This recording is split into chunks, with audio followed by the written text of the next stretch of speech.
What's up, everyone? Welcome to the Power Play with CJ. Today we're going to focus in on Don Cherry putting down college hockey in a way that I don't think was fair in a series of tweets, and I'll read both of them. He does multiple tweets at the same time because he's a talkative guy. Leafs love those college guys. Signed Eric Nolden from the University of New Hampshire, going to get a tryout with the Marlies. Fair and square, which they did.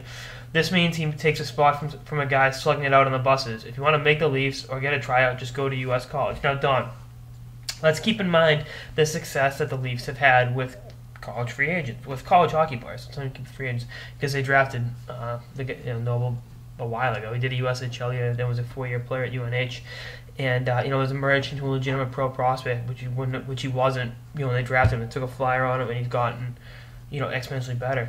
Let's look at the Leafs leading scorers once this comes up. But in the meantime, remember, they signed junior kids at the end of their seasons. The Bruins had Kokochev in the OHL playoffs last year, and whenever their prospects are out the season, they join the AHL team if they're fit for it.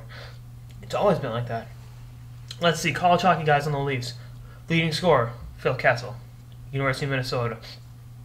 James Van Riemsdyk, second leading scorer, University of New Hampshire. Tyler Bozak, fourth leading scorer, University of Denver. Mason Raymond played his college hockey at, I believe, Minnesota Duluth. Jake Gardner played his college hockey at Wisconsin. And, they can go on and on here. So what's the beef? Spencer Abbott's another guy in the system. And, they draft college hockey players. Big deal. If you can play, regardless of what league you come out of. And Cherry, he's holding on to this antiquated view that, Canadian players that play Canadian juniors are the only way to build a team.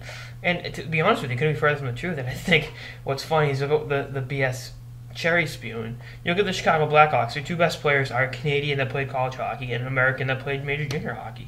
You look at great Canadians that have played college hockey, the aforementioned Jonathan Toews, Marty St. Louis, Joe Nieuwendyk. There's been a lot of Canadians that went to college and have done fine. And a lot of Americans have gone major juniors.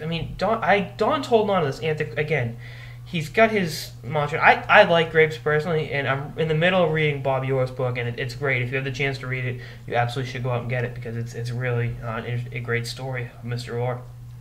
And he speaks highly of Grapes. And again, I love Don Cherry. He's part of the reason I started the Power Play. Is if he could be a big mouth and have a view, why can't I? And Cherry, slugged it out in the minor leagues for a long time, and is at times a great ambassador of the game. He does a lot of work for charity. He loves helping Canadian and American troops out. He loves helping kids out in the Greater Toronto area.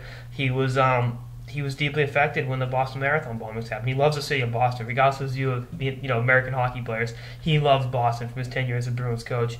And I really don't hold these comments too much against him, but it turns people off. A lot of new age hockey people are like, oh, Don Cherry. My dad raised me. My dad was roughly my age, a little bit younger when Graves was coaching the Bruins. So he's my dad's all-time favorite coach. Well, until Claude started winning cups and all that. But if you got a guy like Cherry, you got to take what he says with a grain of salt. A lot of it is for dramatic effect in so many ways, But the other part of it is it's an old school thought process, but it rubs new school guys the wrong way. And you saw Spectrum Sport News and a few other guys just calling him a bully that hides behind fancy suits. I wouldn't go that far, but I see where they're coming from. And, Don got to come around to the fact that it doesn't matter where you play. If you're good enough, you deserve a shot. So, we'll see what happens. And again, it's not like junior guys don't get professional tryouts at the end of seasons.